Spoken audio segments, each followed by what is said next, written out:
سورۃ السبا کی آیت نمبر 22۔ الحمدللہ وکفی وسلام علی عبادہ الذین اصطفی خصوصا علی سید الرسل وخاتم الانبیاء وعلى آلہ واصحابہ الاتقیاء۔ اما بعد فاعوذ باللہ من الشیطان الرجیم بسم اللہ الرحمن الرحیم۔ قل ادعوا الذین زعمتم من دون اللہ لا يملكون مثقال ذرة في السماوات ولا في الأرض وما لهم فيهما من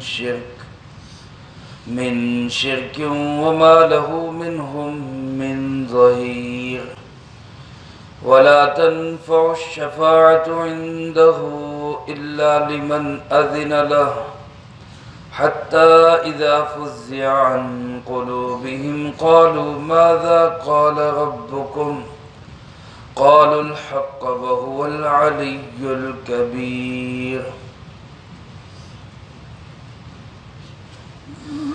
قل ادعوا الذين زعمتم من دون اللہ،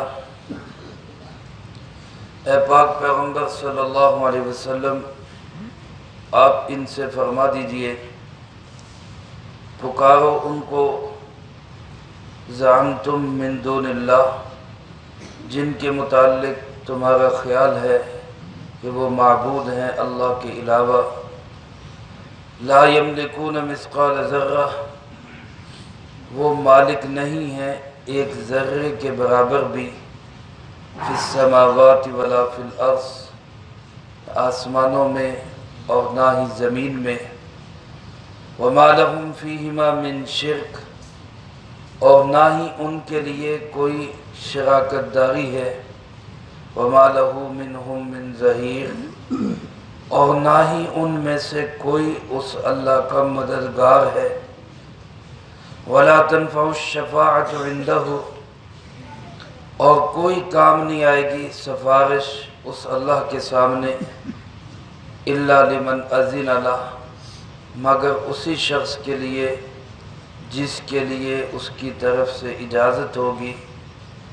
حتی اذا فزع عن قلوبہم، یہاں تک کہ جب وہ گھبراہٹ دور کر دی جاتی ہے ان کے دلوں سے، قالوا ماذا قال ربکم، تو وہ کہتے ہیں کہ کیا کہا تمہارے پروردگار نے، قالوا الحق، اور پھر دوسرے کہتے ہیں کہ حق ہی کہا، وَهُوَ الْعَلِيُّ الْكَبِيرُ، اور وہ بہت بلند ہے، بہت بڑا ہے۔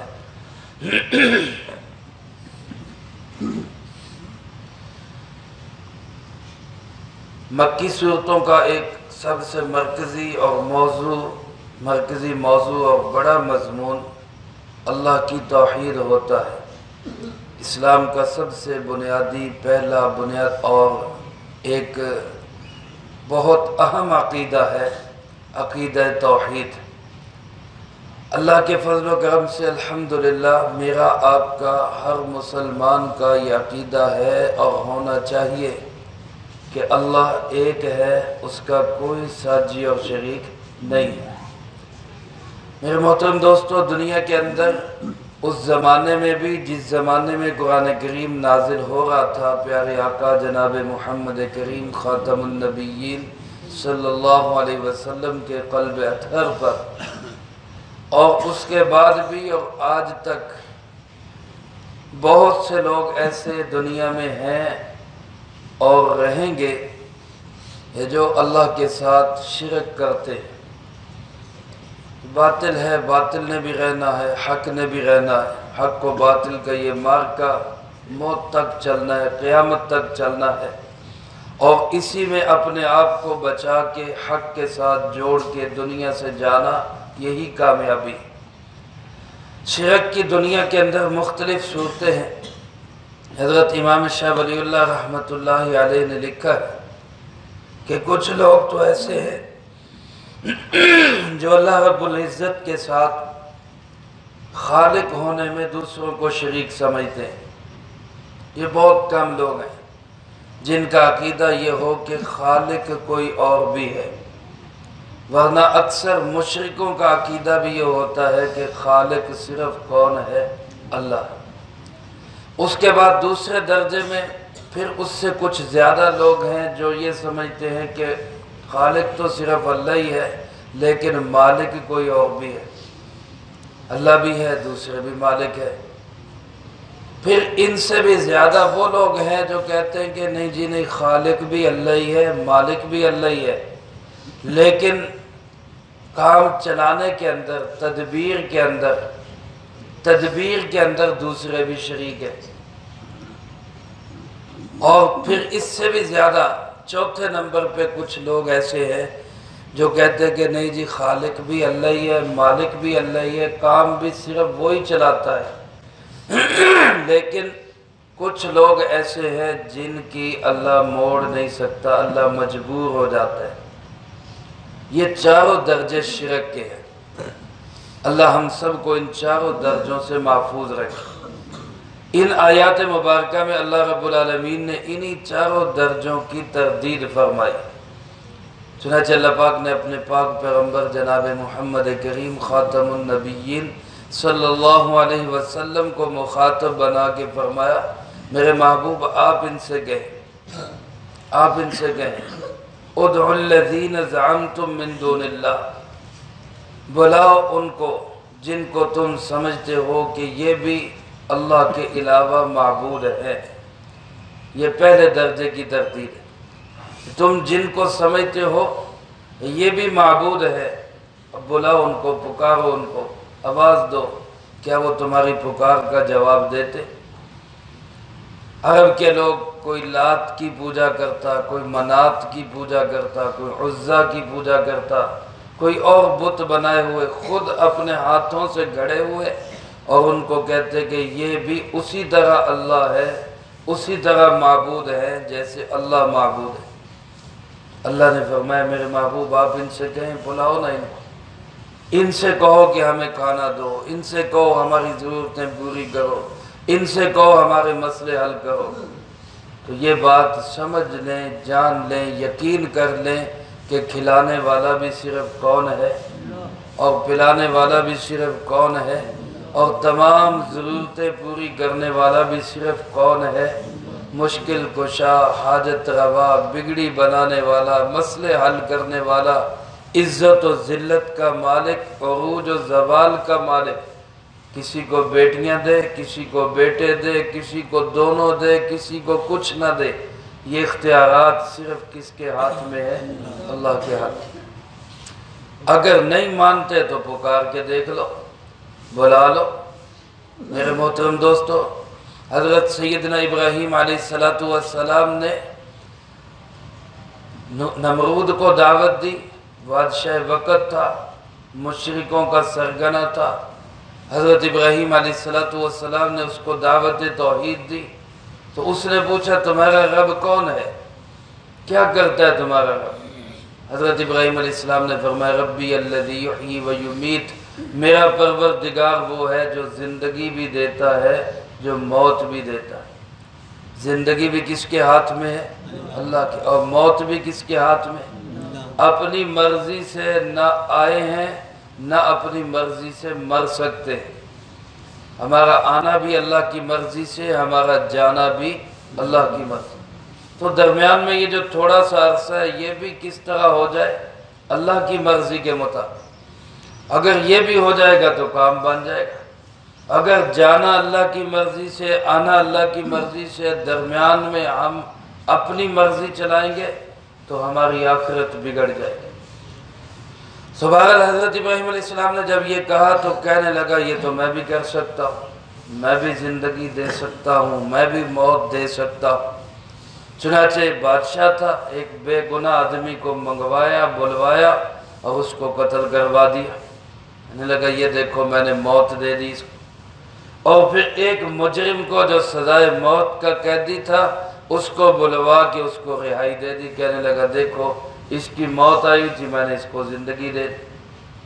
تو حضرت ابراہیم علیہ السلام سمجھ گئے کہ بادشاہی نہیں ہے، کھر دماغ بھی ہے، عقل بھی ماری ہوئی ہے، اور عام طور پہ اقتدار چیز ہی ایسی ہے جب اللہ کے حکم کے مطابق نہ ہو تو مت ماری جاتی۔ ہمارے حضرت مولانا عبداللہ بہلوی رحمۃ اللہ علیہ فرمایا کرتے تھے جب اللہ ناراض ہوتا ہے تو سب سے پہلے مت ماری جاتی، رب رس سے تے مت خود سے، رب رس سے تے مت خود سے، اللہ ناراض ہوا تو عقل ماری گئی، مت ماری گئی۔ حضرت ابراہیم علیہ السلام نے فوراً اس سے کہا کہ میرا رب تو وہ ہے یاتی بالشمس من المشرق، جو سورج کو مشرق سے لاتا ہے، فاتی بہا من المغرب، تو اگر اپنے آپ کو رب سمجھتا ہے تو مغرب سے نکال کے دکھا، مغرب سے نکال کے دکھا۔ فبہت الذی کفر، اللہ فرماتے کافر ہکا بکا رہ گیا، کافر کا منہ کھلے کا کھلا رہ گیا، اب اس دلیل کا کیا جواب دیں؟ میرے محترم دوستو، یہ سارے کے سارے اختیارات کس کے ہاتھ میں ہیں؟ اب بلائے کسی اور کو کہ نکالو سورج، مغرب سے نکالو، ساری دنیا زور لگا لے، سورج کہاں سے نکلے گا؟ جہاں سے میرے رب نے چاہ وہیں سے نکلے، وہ کوئی 1 انچ کے ذرے کے برابر بھی اس میں فرق نہیں ڈال سکتا۔ تو میرے دوستو، پوری کائنات میں الہ صرف کون ہے؟ اللہ ہے۔ دوسرے درجے میں فرمایا ہو سکتا ہے کوئی سمجھتا ہو کہ اللہ ہی ہے لیکن مالک ہونے میں ساتھ کوئی دوسرے بھی شریک ہیں، دوسرے بھی ساتھ شریک ہیں مالک ہونے میں۔ تو اللہ پاک فرماتے لا یملکون مثقال ذرہ، کوئی بھی 1 ذرے کے برابر بھی مالک نہیں ہے۔ مثقال ذرہ، 1 ذرے کے برابر، معمولی سی ملکیت۔ دنیا میں ہوتے نا، ایک فیکٹری میں 2 پارٹنر ہیں، ایک ادارے کے اندر 2 مالک ہیں، یا کسی ایک جگہ پہ 2 صاحب اختیار ہیں، اور کسی کا زیادہ کسی کا کم۔ اللہ فرماتے میری ملکیت کے اندر کسی کا ذرے کے برابر بھی کوئی شراکت نہیں ہے، کوئی شریک نہیں ہے۔ لا یملکون مثقال ذرہ، 1 ذرے کے برابر بھی کوئی کائنات کے کسی حصے کا مالک نہیں ہے۔ فی السماوات ولا فی الارض، نہ آسمانوں میں نہ ہی زمین میں۔ آسمانوں کا مالک بھی صرف کون ہے؟ اللہ، اور زمینوں کا مالک بھی صرف کون ہے؟ اور فرمایا بعض دفعہ ہو سکتا ہے کوئی کہے کہ جی مالک تو نہیں لیکن کوئی معمولی سی شراکت داری ہے، پورا مالک تو نہیں ہے لیکن ایک ذرا سا 1% ہی صحیح، 1% ہی صحیح شراکت تو ہے نا اس کی۔ اللہ فرماتے ما لہم فیہما من شرک، کوئی شراکت بھی نہیں، مالک ہونا تو دور کی بات، معمولی سی کوئی شراکت بھی کسی کی نہیں ہے۔ خالق ہونے میں بھی کوئی شریک نہیں، مالک ہونے میں بھی کوئی شریک نہیں، مدبر اور زمین و آسمان کا نظام چلانے میں بھی اللہ کا کوئی شریک نہیں، کسی طرح کا بھی کوئی شریک نہیں۔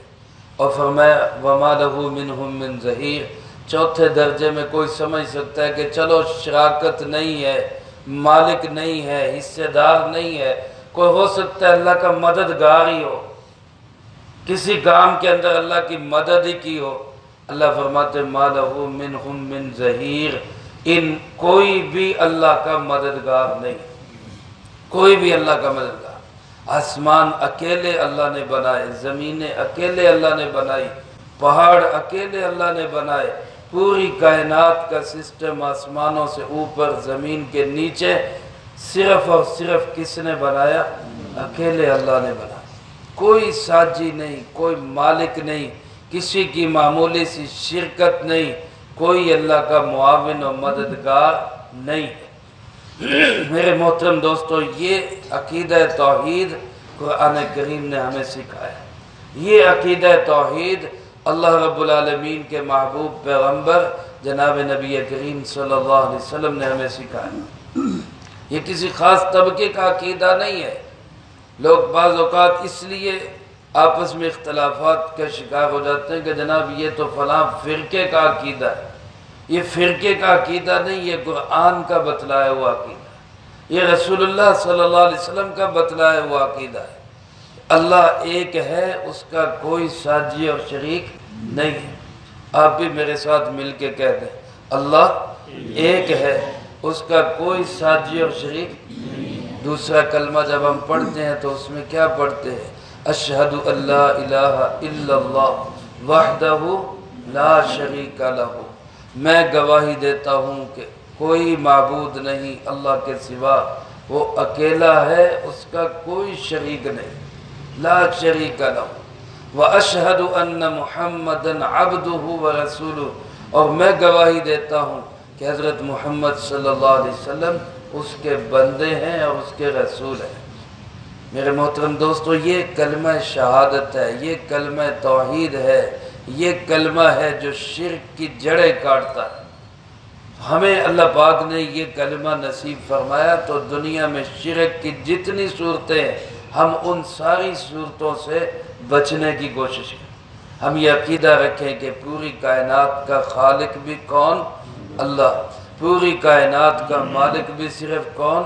اللہ۔ اور پوری کائنات کا مدبر اور نظام چلانے والا بھی کون؟ صرف اللہ۔ اور کائنات کے نظام چلانے میں اللہ کا کوئی معاون و مددگار نہیں ہو، نہ ہی اللہ کو اس کی ضرورت ہے۔ اللہ کسی کا محتاج ہی نہیں ہے۔ دنیا کے اندر انسانوں نے جتنا بھی طاقتور ہو، جتنا بھی مضبوط ہو، جتنا بھی مالدار ہو، اس کو معاونوں کی ضرورت ہے۔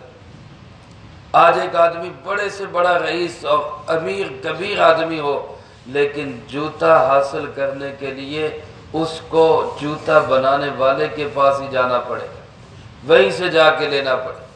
کپڑا سلائی کرانے کے لیے اس کو درزی کے پاس ہی جانا پڑے گا۔ بڑے سے بڑا انسان ہو، اپنا گھر بنانے کے لیے اس کو مستری اور مزدور کے سامنے ہی جانا پڑے گا۔ بڑے سے بڑا آدمی ہو، اپنے بال کٹوانے کے لیے اس کو نائی کے پاس ہی جانا ہو۔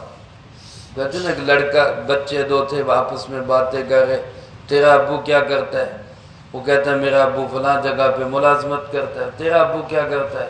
کہتا ہے میرا ابو تو بہت بڑا آدمی ہے، اس کے سامنے تو بادشاہ وزیر سب گردنیں جھکا کے بیٹھے ہوتے، سب گردنیں جھکا کے بیٹھے۔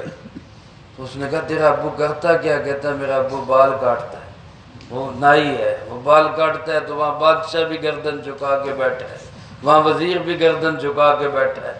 تو اللہ رب العالمین نے دنیا کے اندر انسان کو ایسا محتاج بنایا کہ بڑے سے بڑا آدمی بھی ہر ایک کا محتاج ہے، وہ کسی نہ کسی کے پاس اس کو جانا پڑے گا۔ لیکن اللہ کی ذات ایسی ذات ہے، واحد ذات ایسی ذات ہے جب کسی کا محتاج نہیں ہے، اپنے کام بنانے کے لیے اس کو کسی کی ضرورت نہیں ہے۔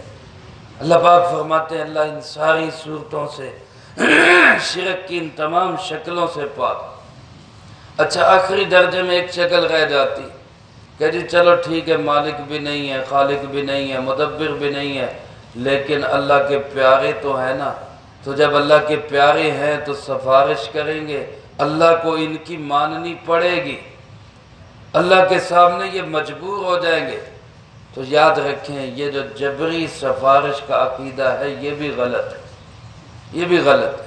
ہمارا عقیدہ ہے اللہ کے نبی علیہ السلام سفارش کریں گے، امام الانبیاء خاتم الانبیاء جناب محمد کریم صلی اللہ علیہ وسلم سفارش کریں گے، فرشتے سفارش کریں گے، حافظ سفارش کریں گے، حاجی سفارش کریں گے، شہداء سفارش کریں گے، سب کو سفارش کا حق ملے گا، کوٹا ملے گا۔ لیکن سفارش کر کون سکے گا؟ جس کو اللہ پاک اجازت دیں گے۔ اور کس کی سفارش کر سکیں گے؟ جس کی اللہ پاک اجازت دیں گے۔ اللہ کے حکم کے بغیر کوئی کسی کی سفارش نہیں کر سکے گا۔ یہ عقیدہ رکھنا ضروری ہے۔ اور اگر کوئی یہ سمجھتا ہے کہ چاہے میں جو مرضی کروں مجھے فلاں چھڑا لے گا اور اس کی بات اللہ موڑ نہیں سکتا، اللہ مجبور ہو جاتا ہے، تو میرے محترم دوستو یہ عقیدہ اسلام کے عقیدہ توحید کے خلاف ہے، کیونکہ اللہ جابر ہے، اللہ مجبور نہیں۔ اللہ جابر ہے، اللہ مجبور نہیں۔ اس لیے اگر کسی شخص کا یہ عقیدہ ہو کہ فلاں سفارش کرے گا تو ہماری بخشش ضرور ہو جائے گی، یہی عقیدہ عرب کے مشرکوں کا تھا، وہ تو یہی کہتے تھے۔ اب ان سے کہا جاتا کہ بھیا تم بتوں کی پوجا کیوں کرتے ہو؟ تو وہ کیا کہتے؟ ما نعبدوہم الا لیقربونا الی اللہ زلفا، ہم ان کی عبادت اس لیے کرتے ہیں کہ یہ اللہ کے قریب ہیں، یہ ہمیں اللہ کے قریب کر دیں۔ ان کی ہم عبادت اس لیے کرتے ہیں، یہ اللہ کے قریب ہیں، یہ ہمیں اللہ کے قریب کر دیں۔ یہی عقیدہ ہے جس کو آج دنیا یوں کہتی ہے کہ ساڈی سندا نہیں، انہاں دی موڑدا نہیں، ساڈی انہاں اگے انہاں دی اودے اگے۔ میرے محترم دوستو، اللہ کو سنانے کے لیے کسی واسطے، وسیلے اور پوڑی سیڑھی کی ضرورت نہیں ہے، اللہ براہ راست سنتا ہے۔ اللہ پاک ارشاد فرماتے ہیں میرے بندے جب مجھے پکارتے ہیں تو میں ان کی خود سنتا ہوں۔ اس لیے یہ عقیدہ رکھنا کہ اللہ کسی کی سفارش سے مجبور ہو جائے گا، اللہ فرماتے لا تنفع الشفاعۃ عندہ الا لمن اذن له، کسی کی سفارش کسی کے کام نہیں آئے گی سوائے اس کے جس کو اللہ اجازت دے۔ حدیث پاک میں آتا ہے میدان محشر ہوگا، سب جو ہے وہ پریشانی کے عالم میں ہوں گے، بڑا سخت دن ہے، اللہ اس دن کی سختی سے ہمیں محفوظ رکھے۔ لوگ جائیں گے انبیاء علیہ السلام کے پاس کہ جی اللہ پاک سے کہیں کہ حساب ہی شروع کر دے، اس مصیبت سے تو جان چھوٹے، حساب ہی شروع کر دے، جو فیصلہ ہونا ہے وہ کر دے، یہ مصیبت تو ختم ہو۔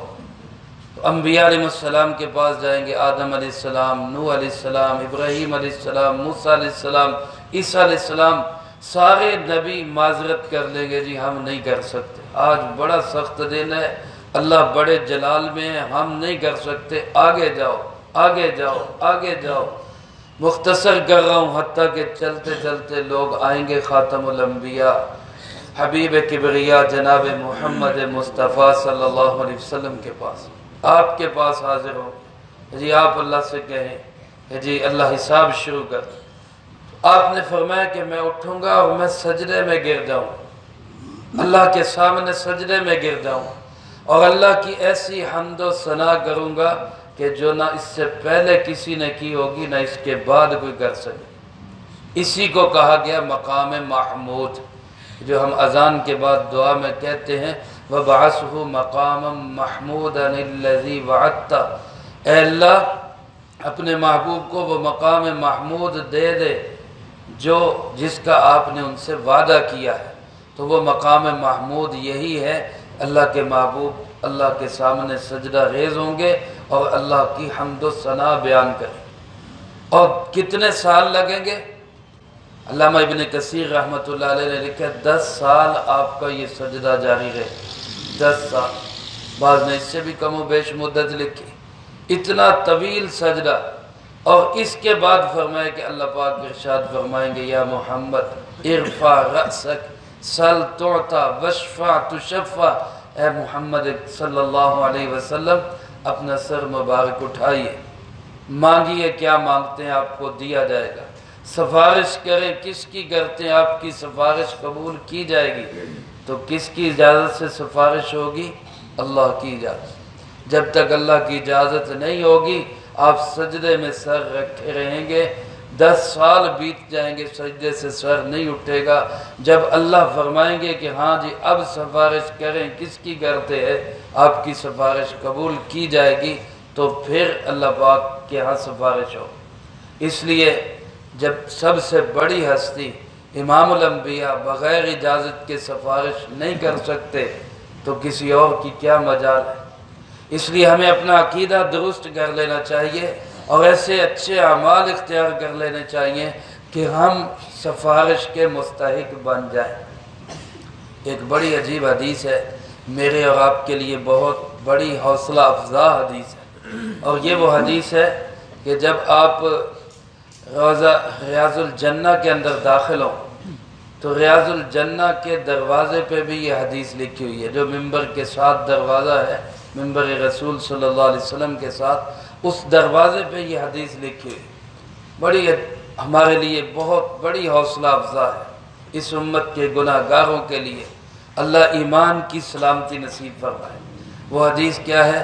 آپ صلی اللہ علیہ وسلم نے فرمایا شفاعتی لأہل الکبائر من امتی، میری سفارش کے مستحق میری امت کے کبیرہ گناہوں کے مرتکب لوگ ہوں گے، جو گناہ گار ہوں گے وہ میری شفاعت کے حقدار ہوں گے، ان کو میری سفارش ملے۔ جو نیک لوگ ہیں وہ تو اپنے اعمال سے ہی، اللہ کے فضل و کرم سے، اللہ ان کو اپنی رحمت سے ان کے اعمال کی بدولت ہی جنت کے اعلیٰ درجات میں پہنچا دے گا۔ پھنسیں گے تو میرے آپ جیسے گناہ گار لوگ۔ تو اللہ کے محبوب فرماتے یہ جو ہوں گے ان کو پھر میں سفارش کر کے جنت میں لے جاؤں، لیکن یہ سفارش ہوگی کس کی اجازت سے؟ اللہ کی اجازت۔ میرے محترم دوستو، اس کے لیے ایمان کا سلامت رہنا بہت ضروری ہے۔ اگر خدا نہ خواستہ ایمان ختم ہو گیا، موت کے وقت ایمان نہ رہا، تو پھر کوئی سفارش نہیں کر سکے گا۔ یاد رکھیں، کافر کی کوئی سفارش نہیں، بے ایمان کی کوئی سفارش نہیں، جس کا خاتمہ کفر پہ ہوا اس کی کوئی نجات کا ذریعہ نہیں ہے۔ اللہ ہمیں خاتمہ ایمان پہ نصیب فرمائے۔ ایمان پہ خاتمے کے لیے ضروری ہے کہ ہم مسجد کے ساتھ، نیک ماحول کے ساتھ، اچھے لوگوں کے ساتھ وابستہ رہیں، گناہ ہو جائیں توبہ استغفار کرتے رہیں، معافی مانگتے رہیں، پھر اللہ رب العالمین اپنے نبیوں کی، امام الانبیاء کی سفارش کا مستحق بھی بنا دے۔ تو اللہ پاک نے فرمایا اس کی اجازت کے بغیر کوئی وہاں سفارش نہیں کر سکتا، کوئی بول ہی نہیں سکتا، کوئی لب کشائی نہیں کر سکتا۔ یہاں تک کہ فرمایا جو اللہ کے قریب ہیں فرشتے، جو قابل بھی ہیں مقبول بھی ہیں، جن کے اندر قابلیت بھی ہے مقبولیت بھی ہے، اللہ کے قریب بھی ہوتے ہیں، یہ بھی فرمایا کہ جب اللہ کی طرف سے کوئی آرڈر آتا ہے تو ان کی کیفیت یہ ہو جاتی ہے کہ مدہوش ہو جاتے ہیں، رعب کی وجہ سے، جلال کی وجہ سے غشی طاری ہونے لگ جاتی ہے۔ حتیٰ اذا فزع عن قلوبہم، پھر جب ان کے دلوں سے گھبراہٹ دور کی جاتی ہے تو پھر اللہ کا حکم یاد کرنے کے لیے پوچھتے ہیں ماذا قال ربکم، تمہارے رب نے کیا کہا، یاد کر لو۔ جیسے شاگرد استاد کے سبق کو یاد کرتے ہیں کہ استاد جی نے آج کیا پڑھایا، تو فرشتے پھر یاد کرتے ہیں کہ اللہ پاک نے کیا حکم دیا، وہ دوسرے کہتے ہیں قال الحق، اللہ پاک نے جو فرمایا حق اور سچی فرمایا۔ تو جب اتنے مقرب، قابل اور مقبول مخلوق جو اللہ کی نورانی اور معصوم مخلوق ہے، اس کی یہ حالت ہے کہ اللہ کی آواز سن کر ان پہ غشی طاری ہو جاتی ہے، رعب اور جلال طاری ہو جاتا ہے، تو کوئی اور کس بات کی بولی ہے کہ اس کے سامنے بول سکے۔ فرمایا وَهُوَ الْعَلِيُّ، وہ بہت بلند ہے، الکبیر، وہ بہت بڑا ہے، لہذا اس کے ساتھ ہی اپنا تعلق جوڑو، توحید پہ قائم رہو۔ ایمان پہ موت آ گئی، پھر بخشش اور نجات کے سینکڑوں راستے ہیں۔ اللہ مجھے آپ کو سب کو ایمان اور یقین کی سلامتی کے ساتھ موت نصیب فرمائے، اور شرک کی تمام صورتوں سے اللہ ہمیں بچنے کی توفیق نصیب فرمائے۔ اللہم انت السلام و منک السلام، تبارکت ربنا